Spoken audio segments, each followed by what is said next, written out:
10 साल से इस बीजेपी सरकार ने देश का ऐसा बंटाधार कर दिया है कि देखो, महंगाई, बेरोज़गारी तो देश में चल ही रही है और इसका बहुत बुरा हाल है। मेरा नाम सुरेंद्र शर्मा है। आज जो है आप कांग्रेस के मुख्यालय पे खड़े हैं, क्या कहना चाहेंगे? मैं कांग्रेस के मुख्यालय में कोई पहली बार नहीं आ रहा, मुझे आते हुए 35 साल हो गए हैं। जी साहब। और मैं हमेशा पार्टी को समर्थित रहा हूँ और कांग्रेस पार्टी के लिए हमेशा, जो राहुल जी कहते हैं कि बब्बर शेर कार्यकर्ता होता है, उस कार्यकर्ता के तौर पे मैंने काम किया है। तो अभी विधानसभा चुनाव आने वाला, आप हरियाणा से आते हैं, तो किस पार्टी का उम्मीद है? नहीं, हरियाणा में तो लगभग कांग्रेस की सरकार बनने जा रही है, इसमें तो कोई दो राय नहीं है। अगर पार्टी में एकजुटता रहेगी तो सरकार बनने से कोई नहीं रोक सकता।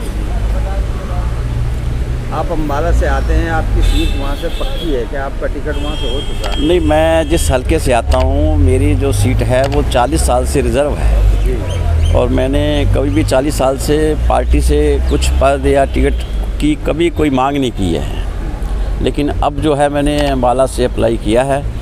बाकी आगे जो पार्टी की नीति होगी, जो पार्टी को मंजूर होगा, जो आदेश होगा, उस आदेश का पालन करेंगे। सर, जिस क्षेत्र से आप आते हैं उस क्षेत्र में आपका क्या योगदान है जनता के लिए? जिस क्षेत्र से मैं आता हूँ, 10 साल तो बीजेपी की सरकार होगी वहाँ पे, और वहाँ के जो हालात हैं, वहाँ के मंत्री भी हैं, उन्होंने आज तक कोई ऐसा काम नहीं किया कि जिससे क्षेत्र की जनता खुश हो।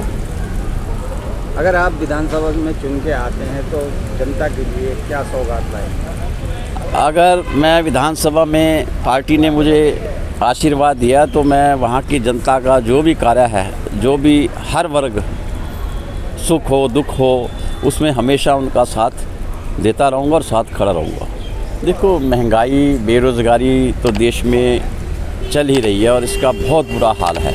10 साल से इस बीजेपी सरकार ने देश का ऐसा बंटाधार कर दिया है कि हमारे जो बच्चे पढ़े लिखे हैं बेरोज़गार घूम रहे हैं, गरीब आदमी गुजारा नहीं कर पा रहा, महंगाई इतनी हो रही है।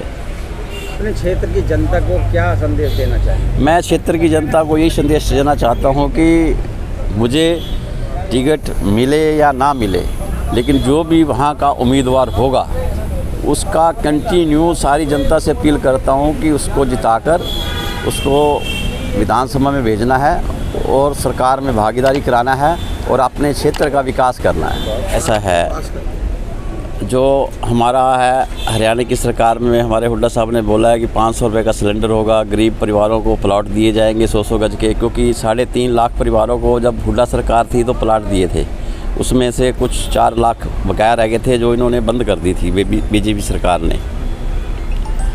और उसके बाद 3 लाख नौकरी जो है वो पेंडिंग पड़ी है। जैसे ही कांग्रेस की सरकार आएगी, जो हमारे बेरोज़गार बच्चे हैं उनको रोज़गार मिलेगा और 3.5 लाख जो भर्ती है वो भरी जाएगी। जो मतलब जो बुजुर्ग हैं जिनको पेंशन मिलता है, क्या अगर नहीं, ऐसा है कि जो बीजेपी सरकार है इसने एक ऐसा पोर्टल तैयार किया था, आईडी फैमिली।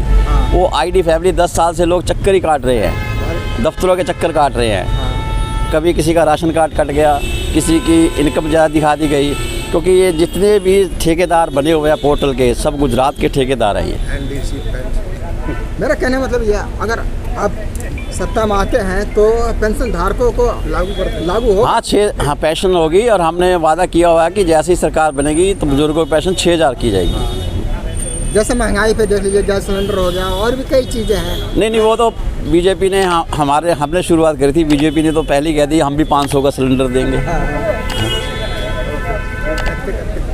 चुनाव में बहुत जुमले करती रहती है पार्टियां, सत्ताधारी पार्टी, उसको लेकर क्या कहेंगे? नहीं, हमारे जो नेता हैं श्री राहुल गांधी जी, वो इस टाइम संविधान बचाओ और देखो कितना संघर्ष कर रहे हैं, वो पीछे नहीं हट रहे। अगर हम प्रार्थना करते हैं भगवान से कि 29 में वो प्राइम मिनिस्टर बने, इस देश का जो संविधान है वो थोड़ा बचे और हर चीज़ गरीबों के लिए, बुजुर्गों के लिए, जो भी उनको घर घर जाते हैं, कभी ट्रेन में, कभी मेट्रो में, कभी हर जगह वो हर एक आदमी की वो राय लेते हैं।